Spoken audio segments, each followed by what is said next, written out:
शिवजा, और आप सबका बहुत बहुत एक बार फिर से धन्यवाद कि आप सब लंच के बाद के इस सेशन में भी इतनी बड़ी संख्या में आप लोग यहाँ पर हैं, इतने अच्छे नंबर्स हैं।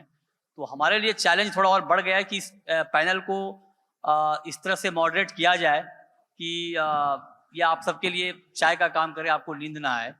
तो आई होप कि जो हमारे पैनलिस्ट हैं उनसे आपको ऐसे इंसाइट्स मिलेंगे जिससे आपको ये समझने में बहुत इजी होगा कि गोल्ड की पॉलिसी, जो एग्जिस्टिंग पॉलिसी है वो क्या है और किस तरह की पॉलिसी गोल्ड को लेकर होनी चाहिए ताकि इंडस्ट्री यहाँ से और बेहतरी की तरफ तेजी से आगे बढ़े। तो इसी पर हम बात करेंगे और मेरा सबसे पहला सवाल सचिन जैन जी आपसे ही होगा, चूंकि आप वर्ल्ड गोल्ड काउंसिल इंडिया को रिप्रेजेंट कर रहे हैं।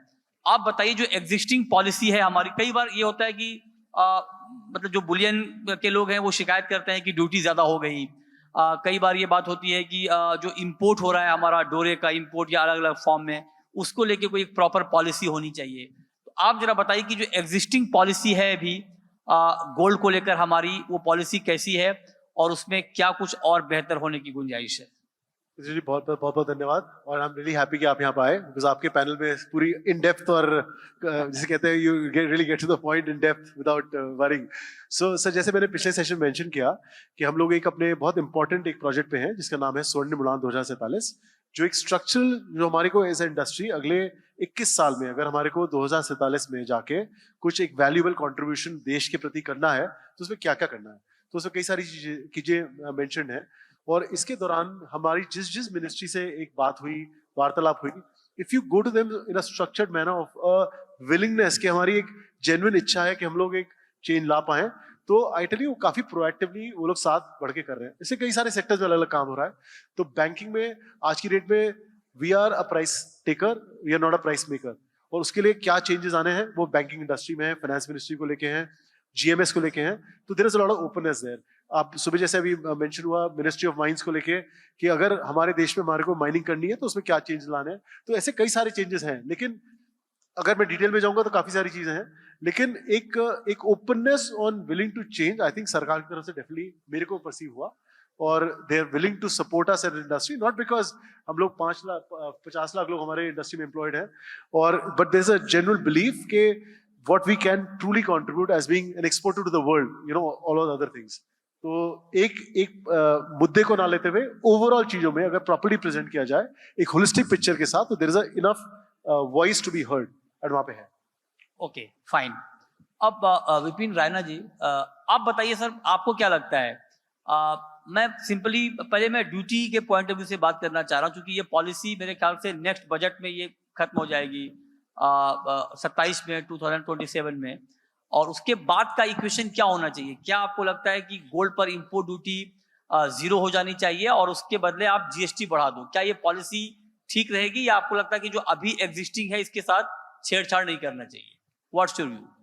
देखिए, कोई भी देश का जो आप विपिन प्लीज कोई भी आप दे दें। हाँ ओके, सी आई थिंक अगर आप बाहर दुनिया में देखें, as far as investment in gold is concern, वहाँ हर जगह ड्यूटी जीरो है। इंडिया में भी अगर हम अगले साल ड्यूटी जीरो कर देंगे तो आई डोंट थिंक उसमें कोई इशू होना चाहिए, and there are other ways of charging the taxes, और वो आई थिंक इस इंडस्ट्रीज के लिए बहुत अच्छा होगा अगर हम जीरो ड्यूटी पे इंपोर्ट करते हैं। और जीएसटी आप 3% लगाओ, 6% लगाओ। नहीं, 3 तो ऑलरेडी है। हाँ, तो आप क्या कह रहे हैं कि जीरो कर दें और फिर जीएसटी भी ना बढ़ाएं, ऐसा कह रहे हैं? नहीं, जीएसटी में अगर आपको रिकवर कुछ करना है, आई थिंक आज भी आप देखिए 6% ड्यूटी और 3% जीएसटी, 9% हम दे रहे हैं, पर ये जो 6% जो ड्यूटी है, गेम सब इसी के अंदर हो रहा है। अच्छा, अगर मैं इसको जीरो कर दूं, जितना भी गेम आज के तारीख में मार्केट में हो रहा है वो खत्म हो जाएगा। नहीं, दिक्कत ये कि जीरो करने से ही आपके लिए तो अच्छा हो जाएगा, लेकिन गवर्नमेंट का सरदर्द ये है कि जब ड्यूटी कम होती है, जैसा कि आप कह रहे हैं कि जीरो कर दें, तो फिर वो गोल्ड इंपोर्ट वैसे भी सरकार के लिए सरदर्द है। सीआईडी के फ्रंट पे करंट अकाउंट डेफिसिट बहुत तेजी से बढ़ जाता है, और गोल्ड को वैसे भी एक डेड एसेट के तौर पर देखा जाता है जनरली। इस पर आपका व्यू सर? हरीश जी। हाँ, रेवेन्यू बेसिस पे आप सोचे ना, तो कि गोल्ड का ड्यूटी अगर जीरो होता है ना, तो एक स्मगलिंग पॉइंट ऑफ व्यू जो है इंडिया में, वो मिनिमम अपना इंपोर्ट जो है वो 100 टन के हिसाब से बढ़ेगा। दूसरा क्या है कि अनऑर्गेनाइज सेगमेंट को धक्का लगेगा और ऑर्गेनाइज सेगमेंट आगे बढ़ेगा। तो वो एक सबसे बड़ा पॉइंट है। और जो हवाला कारोबार है रुपी के अंदर भी, वो भी खत्म हो जाएगा अगर गोल्ड का ड्यूटी जीरो कर दिया गया। और तीसरा चीज है कि जीएसटी को भले ही आप बढ़ा लो, ग्रेजुअली बढ़ाइए, 3% से 6%, 6 से 9 लेके जाए। रेवेन्यू बेस भले ही गवर्नमेंट अपना वो रखे, मगर जब भी वो सेल पे लगेगा जीएसटी तो उसको कोई दिक्कत नहीं है। और ये ऑर्गेनाइज सेगमेंट में पूरा ट्रेड जा सकता है वर्ल्ड वाइड।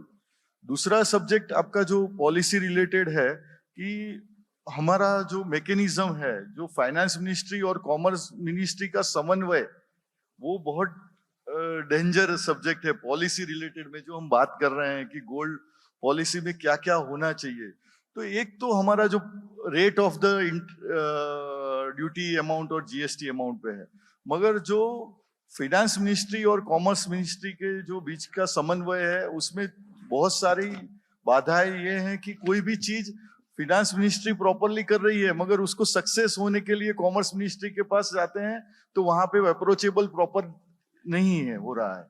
तो ये समन्वय का भी एक इश्यू है इस सेगमेंट में से। Perfect. So now, Mr. Ayub, what you think? Do you think India's current gold policy is really very favorable for the industry? Because India is a big importer of gold. So what's your view on that? Thank you very much. Good afternoon, everyone. Well, I think, yes, it's trying to be enhanced more, but what we are facing, or what, from my point of view, I think whatever is the policy, we need to expedite a little bit more. Let me give an example. For example, for the TRQs, for the quotas for CEPA, for example, these things were delayed and pushed back a little bit, where we, from our side, we found, okay, we were seeing why is this all this delay that is happening in issuing the final the quotas. This is somehow, it's been delaying and putting a little bit of obstacle in between the trade between both countries. So I hope to see a little bit more of faster execution of the policies, or getting into effect much faster. So do you think duty should be zero? Import duty should be zero? You think so? I think, why not? Why not? I think, we can extract a lots of other businesses if enhancing the importation of the gold into India. But why not to be zero? Like UAE, for example. UAE, we have zero import tax on the bullion commodities. And it has been always the case. But you can still see the success in the country and other businesses built up around it. Okay, fine. पवन जी, इस पर आपका view क्या है? क्योंकि जब zero duty की advocacy हो रही है, इसमें गवर्नमेंट के सामने बड़ा चैलेंज आएगा, क्योंकि अगर जीरो ड्यूटी होती है तो पता नहीं फिर इंपोर्ट की फिगर क्या होंगे, पहली बात। दूसरी बात कि जीरो ड्यूटी पर जब गोल्ड का इंपोर्ट होगा तो फिर सीएडी का क्या होगा अगर इंपोर्ट बढ़ता है तो? Thank you sir and good afternoon everyone. अब जैसे बोल रहे हो कि जीरो ड्यूटी पे गवर्नमेंट क्या हो सकता है, already you are getting lot of stocks जो ऑलरेडी जीरो ड्यूटी पे आ रहा है, they are using lot of loopholes around. Recently जो बंद हो गया उस पे तो ऑलरेडी गवर्नमेंट को लॉस हो रहा है। Better to stop that, it's a kind of smuggling.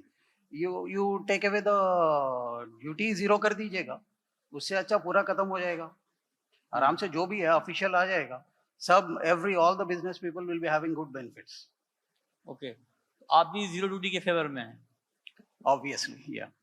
Okay, लेकिन अजमेरा जी आप बताइए कि ठीक है, ये जीरो ड्यूटी वाला तो ठीक है, इस पर हम अभी और बात करेंगे, लेकिन टीआरक्यू का क्या मसला है? और टीआरक्यू के तहत जो हमारा इंपोर्ट हो रहा है, क्या वो बहुत ट्रांसपेरेंट है, या आपको लगता है कि उस पॉलिसी में भी बहुत बड़े लेवल पे बदलाव की जरूरत है? इब्जा का मैं आभारी हूं कि उसने मुझे मौका दिया है। टीआरक्यू के अंदर में भी देखिए, जो अभी चल रहा है उसमें भी थोड़ा और बदलाव का जरूरी है, ताकि सभी ज्वेलर्स, बुलियन डीलर, सब कोई उसका प्रॉपरली लाभ ले सके।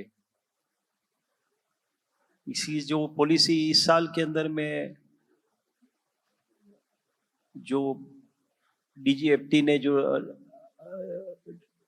कोटा देने का जो सिस्टम निकाला है, उसके अंदर में बीड लगाने का बात किया कि आप 1% जो आपको डिस्काउंट मिल रहा है उसमें से आप हमको रिटर्न करिए। तो ये सिस्टम मेरे ख्याल से न होनी चाहिए और सिंपली लास्ट ईयर का टर्नओवर के ऊपर जिसका रहेगा उसी के ऊपर में वो सिस्टम चालू रखना चाहिए था। और छोटे बड़े ज्वेलर्स जो एप्लीकेशन कर रहे हैं तो उसको भी उसका रिफंड इमीडिएटली मिल जाना चाहिए था, जो आज तक नहीं मिल रहा है सबको टाइमली। जो लाख रुपया डिपॉजिट करते हैं तो उसका भी रिटर्न वापस इमीडिएटली मिल जाना चाहिए। और जो भी अप्लाई करते हैं तो एक मिनिमम क्वांटिटी जरूर से उसको मिलनी चाहिए, ताकि वो धीरे धीरे वो भी उसमें से बेनिफिट ले सके। तो इस तरह के बहुत सारे बदलाव करने से मेरे ख्याल से TRQ वाला और ज्यादा सक्सेस हो सकेगा और मैक्सिमम ज्वेलर्स, बुलियन डीलर सब उसका लाभ ले सकेगा। परफेक्ट। लेकिन सचिन जी, जब TRQ की हम बात कर रहे हैं सर, तो आप जरा बताइए कि बीच में बहुत सारी खबरें आई कि TRQ कोटे का मिसयूज भी हो रहा है ना। ट्रांसपेरेंसी नहीं है, जिनको कोटा मिलना चाहिए उनको नहीं मिल पा रहा है, जिनको नहीं मिलना चाहिए उनको मिल जा रहा है। इसको कैसे ठीक किया जाए? क्या ये रियली एक बड़ा कंसर्न है इंडस्ट्री के लिए और आपको लगता है कि इस पर निश्चित तौर पे काम होना चाहिए? सर बिल्कुल काम होना चाहिए। अगर आप देखें IIBX वो इतनी अच्छी एक स्टार्ट थी, एक देश के लिए एक स्टार्ट थी, एक उसका विजन था। और फॉर समथिंग लाइक दिस उसकी वजह से पूरा एक अगर देखें 2025 में कुछ बिजनेस नहीं हो पाया जो एक प्लान तरह से आगे बढ़ना था। तो to your point Mrityunjay ji, change होना चाहिए, डेफिनेटली होना चाहिए। क्या होना चाहिए उसका I am not an expert, लेकिन अभी I know as I am told कि उसके it's in the legal case of law, तो I am sure there is a law angle to it. But I think also the fact that the policy that's been set is set for a long term। और अगर हम एक नई एक start करें जो एक पूरे देश को एक दूसरी डेस्टिनेशन में ले जा सकती है, हमारी स्ट्रेंथ को बढ़ा सकती है, और उसमें अगर कुछ लॉ की वजह से समझिए 8-9 महीने कुछ भी ट्रांजैक्शन वहां पर हो पाए, तो I think it's 1 step forward and 10 steps back। So I think as we form or get to the new phase कि TRQ में अब क्या होना है, I think it should be little robust, it should be time bound, और एक समय देके उसको एक अपॉर्चुनिटी मिलनी चाहिए। बिल्कुल ठीक बात है। और TRQ से मुझे याद आया कि इब्जा ने फ्लैग ऑफ भी किया था TRQ कोटा को लेके कि कोटा में थोड़ा मिसमैनेजमेंट है, और इब्जा के फ्लैग ऑफ के बाद वो ठीक भी हुआ था। लेकिन एक दूसरा इशू इंपोर्ट पॉलिसी के जब अंदर में आप घुसेंगे तो उसमें बीच में हमने खबर भी ये चलाई थी कि जो अलग अलग पॉलिसी है गोल्ड इंपोर्ट को लेकर, प्लेटिनम इंपोर्ट को लेकर, तो प्लेटिनम के नाम पर गोल्ड का इंपोर्ट हो रहा था। तो मैं चाहता हूँ कि रैना जी अगर इसको आप हमें समझा पाए कि वो पॉलिसी क्या थी और उसमें क्या ठीक करना चाहिए ताकि आगे इस तरह की दिक्कत ना आए।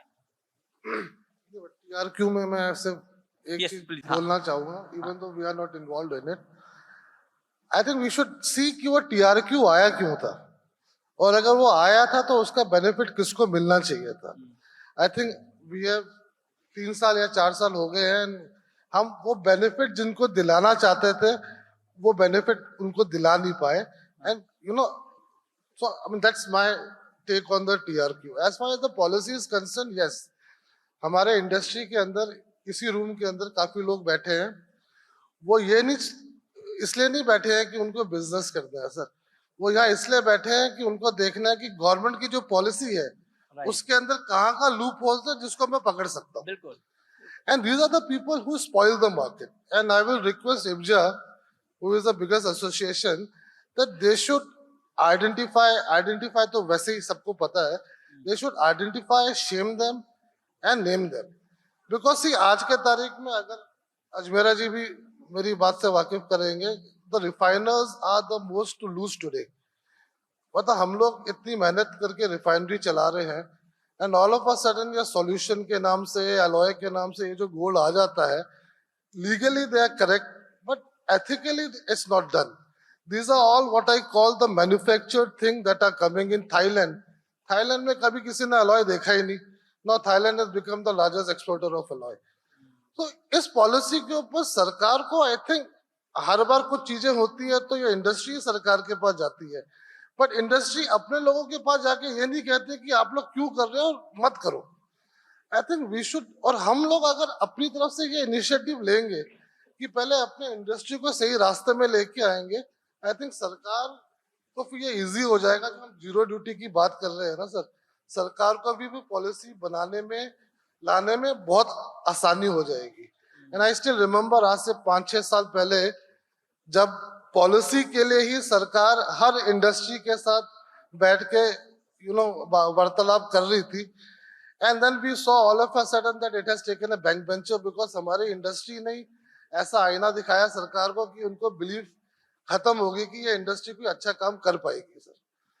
So I think we have to first change ourselves before Perfect. लेकिन ये टीआरक्यू पर आपने भी जो बोला बहुत इंपॉर्टेंट है हरीश जी. इससे आपसे बेहतर टीआरक्यू के प्रैक्टिकल अप्रोच को कौन समझ सकता है. आप जरा बताइए कि क्या वाकई टीआरक्यू एक फ्लॉप पॉलिसी है, और अगर है तो क्या इसको खत्म करके कोई नई पॉलिसी आनी चाहिए, या आपको लगता है कि इसको भी अंदर से अगर ठीक कर देंगे तो मामला ठीक हो जाए. देखिए अभी जो टीआरक्यू जो आया है ना, वो हम 92 के स्टॉक मार्केट के साथ कंपैरिजन कर सकते हैं, क्योंकि वहां पे मल्टीपल एप्लीकेशंस होते थे. तो जब भी स्टॉक मार्केट में क्या था कि एक नाम से, जैसे हरेश आचार्य, हरेश कुमार आचार्य, हरेश भाई आचार्य, तो ऐसे भी टीआरक्यू में इस बार इतनी एप्लीकेशन आई कि 3009 4 एप्लीकेशन यानी टीआरक्यू अलॉटमेंट के लिए.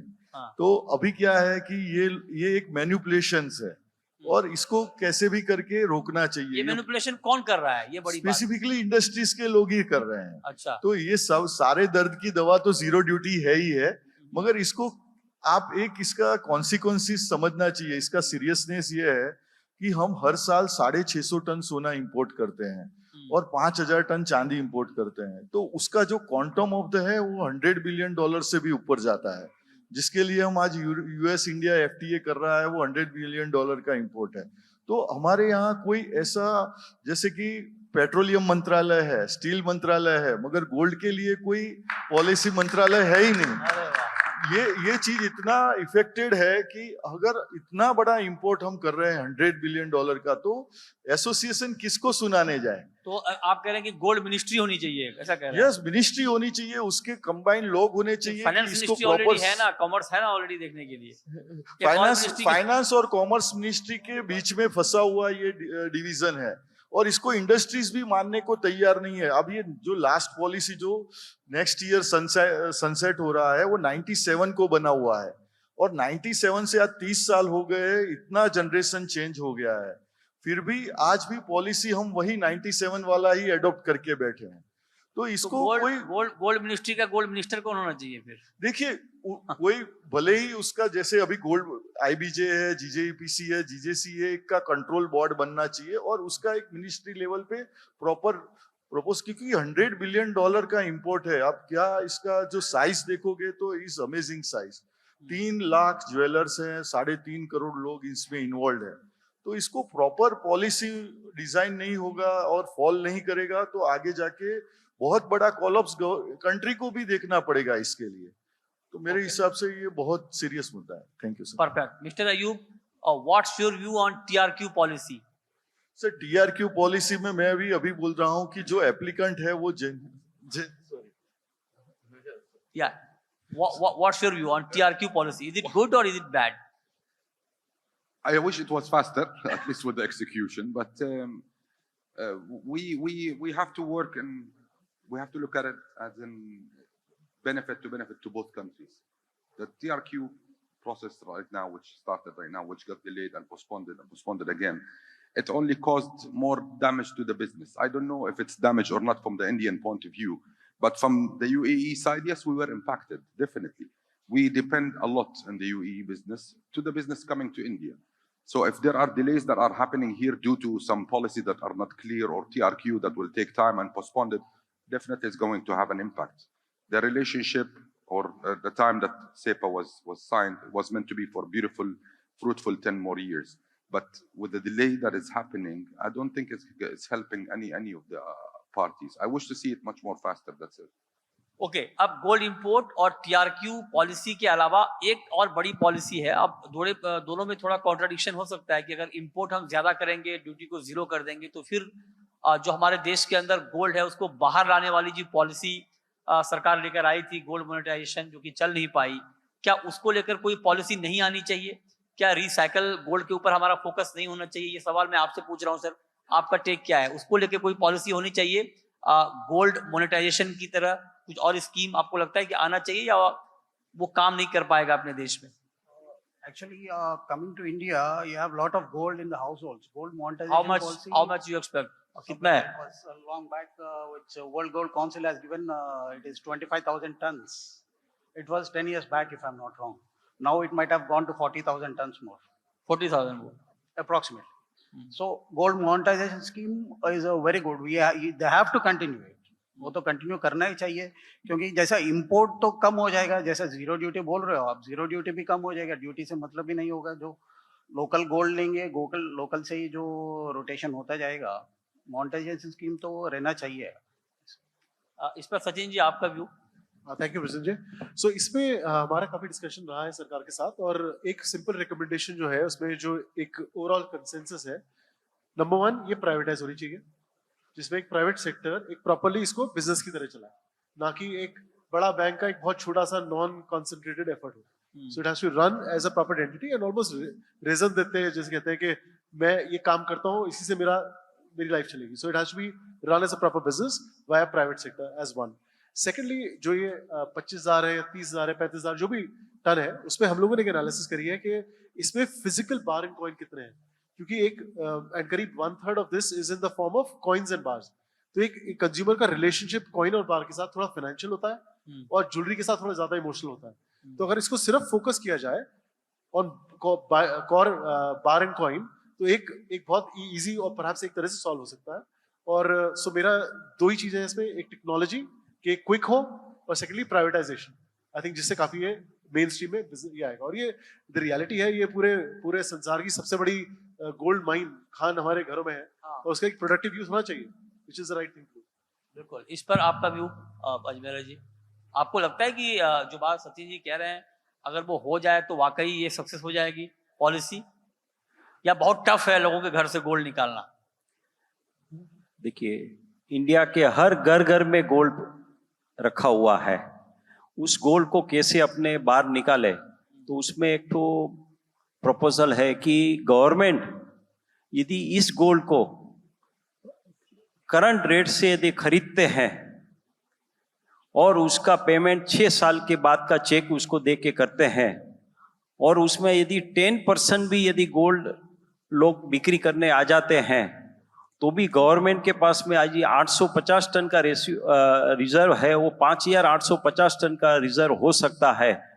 और उसको 30% जो इनकम टैक्स लगता है वो 6 साल के बाद में पेमेंट करता है, तो 5% का पर ईयर का इंटरेस्ट के इक्वल 6 साल में उसको 30% इनकम टैक्स भी मिल जाता है। तो 5,000 टन यदि गवर्नमेंट के पास में आ जाता है, वो कैसे आएगा? लोग नहीं परचेस करेंगे, गवर्नमेंट परचेस करेंगे। जो लोकल गोल्ड एंड बार है उसको लोकल रिफाइनरी से रिफाइन करके हॉलमार्क किया हुआ गोल्ड गवर्नमेंट को देंगे, करंट रेट से गवर्नमेंट उसको खरीदेंगे, लेकिन उसको चेक देंगे 6 साल का बाद का, ताकि 6 साल में उसको जो ब्लॉक रहेगा उसका इंटरेस्ट जो आएगा, वो इंटरेस्ट में से 30% वो इनकम टैक्स उसका आ जाएगा, कवर हो जाएगा। तो और इसमें डेफिनेटली 10% गोल्ड पब्लिक का गोल्ड बार में आएगा, और यदि अपना रिजर्व यदि 5,850 टन हो जाता है, तो अपनी इकोनॉमी देखिए कहाँ की कहाँ पहुंच जाएगी, अपना रुपीस रेट करेंसी भी स्ट्रॉन्ग हो जाएगा। और इसको 5 साल के बाद में जब उसको सबको 6 साल के बाद में पैसा मिलेगा, तो पैसा कहाँ लगाएगा?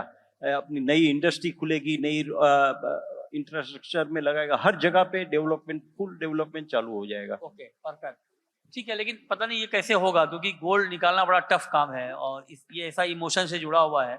जैसे आप लोगों को बताएं कि भाई आपका गोल्ड हम लेना चाहते हैं और आपको उस फॉर्म में गोल्ड वापस नहीं मिलेगा, तो तभी गोल्ड मोनेटाइजेशन के फ्लॉप होने की वजह सबसे बड़ी यही थी कि उसी फॉर्म में गोल्ड की वापसी उनको नहीं होनी थी, तो लोगों ने उसको उतना रिस्पॉन्स नहीं दिया। लेकिन रैना जी, आप चूंकि अभी हम बात कर रहे थे गोल्ड ड्यूटी की और टीआरक्यू पॉलिसी की, आपने कहा कि टीआरक्यू पॉलिसी ठीक तरीके से ग्राउंड पर काम नहीं कर पाई, तो उसकी जगह टीआरक्यू पॉलिसी की जगह अगर कोई दूसरी पॉलिसी लानी हो, ताकि उसी फ्लेवर में वो पॉलिसी चलती रहे, क्योंकि अल्टीमेटली पर्पस ये था टीआरक्यू का कि टीआरक्यू के जरिए एक प्रॉपर एक सिस्टम बनेगा इंपोर्ट का, और एक प्रॉपर ट्रांसपेरेंसी के साथ इंपोर्ट होगा। अगर आपको लगता है कि ये पॉलिसी ठीक नहीं थी या नहीं है, तो क्या होना चाहिए, इसमें क्या सुधार की गुंजाइश आपको दिख रही? टीआरक्यू के अंदर की बात कर रहे हैं या एज सच? टीआरक्यू ओवरऑल इंपोर्ट की जो पॉलिसी मैं आई मीन मेरा सिर्फ ये व्यू है कि पॉलिसी अगर किसी सेक्टर के लिए लाई गई है, the benefit should be taken by that particular sector. अगर ज्वेलर ने बोला कि मुझे दुबई में एक्सपोर्ट करने का है, मेरे को 5% ड्यूटी लग रही है, that should be reduce to 0, and उसके एवज में अगर ये TRQ आया है, then jewelers who are doing the export should benefit out of it. Why should the trader benefit? At the end of the day, अगर वो trader benefit कर भी रहा है, आम आदमी को कोई benefit नहीं pass on हो रहा है. See, at the end of the day, मैं ये नहीं कह रहा हूँ कि होना चाहिए या नहीं होना चाहिए, but the flow has to be at the end. तो ज्वेलर ने वो प्रॉफिट बेनिफिट उठाया नहीं है, उसने अपना एक्सपोर्ट कर दिया, he is happy with it. उसको 0 ड्यूटी में गोल्ड मिला था, कोई फर्क पड़ा नहीं है. ट्रेडर्स को 1% का डिस्काउंट मिल गया, they have taken the benefit. But there is another sector who is also in the same industry who are affected. No one is looking at that sector. I am not against TRQ. Okay, अब मैं इससे ऊपर का सवाल पूछ रहा हूँ हरीश जी आपसे, क्योंकि मुझे याद है कि यूपीए सरकार ने गोल्ड इंपोर्ट को डिस्करेज करने के लिए ड्यूटी बढ़ाई गई थी, क्योंकि ये सरकार का मानना था कि गोल्ड एक डेड एसेट है. अब आप बताइए कि अभी की पॉलिसी गोल्ड इंपोर्ट को डिस्करेज करने वाली होनी चाहिए या गोल्ड इंपोर्ट को इनकरेज करने वाली होनी चाहिए? देखिए, पहले तो गवर्नमेंट को ये सोचना चाहिए कि हम जो हमारा करेंसी प्रिंटिंग है, उससे जैसे आगे का जो पैनल था फिएट करेंसी के ऊपर, तो वो हम किस के अंडरलाइन में कर रहे हैं. तो आज तक हमारे पास $750 बिलियन का डॉलर रिजर्व है. तो उसके सामने हमारा जो करेंसी, जो इंडियन करेंसी प्रिंट होता है, उसको हम रिप्लेस कर सकते हैं गोल्ड के सामने. तो हम इसको डिस्करेज तो कभी नहीं कर सकते हैं, इसको एनकरेज ही करना पड़ेगा, क्योंकि हम किसी एक कंट्री के ऊपर डिपेंड नहीं रहना चाहिए. ये तो क्लियर है कि, और अभी हमको कोई एक्सेप्ट कोई डॉलर के अलावा का और कोई करेंसी है ही नहीं. जब भी हमको गोल्ड और डॉलर के वर्सेस पूरा मार्केट चल रहा है, तो जब तक कोई नया करेंसी राइज नहीं होता है, तब तक गोल्ड के ऊपर प्राइस ऊपर जाने का प्रेशर भी रहेगा. और दूसरा चीज क्या है कि गोल्ड के अलावा ऑप्शन भी नहीं है. कि अभी देखिए, जैसे सिल्वर है, तो क्रिटिकल मिनरल जैसे ही गवर्नमेंट ऑफ यूएस ने जैसे ही डिक्लेयर किया, तो सिल्वर में आग लग गई. और प्लेटिनियम भी यही हाल है कि लास्ट साल में 140% बढ़ा है. तो हर चीज आग जैसे ही कीमती है, तो डॉलर के अलावा कौन कौन सी चीज कीमती है, वो सारी बढ़ रही है. तो इसको मेरे ख्याल से डिक्रीज करने का तो कोई सवाल ही नहीं है. इसको एनकरेज करके प्रॉपर फॉर्म में इसको लाइन अप करना चाहिए, उसका रोड मैप बना देना चाहिए. और इसके लिए गवर्नमेंट को एक प्रॉपर ऑर्गेनाइजेशन खड़ा करना जरूरी है. भले ही वो गवर्नमेंट और इंडस्ट्रीज के लोग के साथ में बन के बने, तो वो बेहतर रहेगा. Perfect. So now, Mr. Ayub, what do you think? How China's gold policy, how US gold policy impact India's gold import? How China's gold policy, US gold policy, and global gold policy impact India's gold import? Man, I think this will be better answered by I think an Indian counterpart. But if you want my perspective, And impact on your market, Dubai's gold market. So let me, if I will talk about the UAE market, so this is where we have been always enjoying working there. We have a very simple policy. The UAE has not been restrictive. They don't have a restrictive policy against gold businesses. So the duty has been always been zeros and zeros to enhance and encourage the industry and enhance the import and export of gold operations, and as well as manufacturing processes. So I think this is one of the best examples that can be taken and follow, which is to be as simple as possible and sit on the side of the monitoring and regulating the industry rather than putting more and more obstacles to the people working in the same industry. Okay, last question Sachin ji आपसे.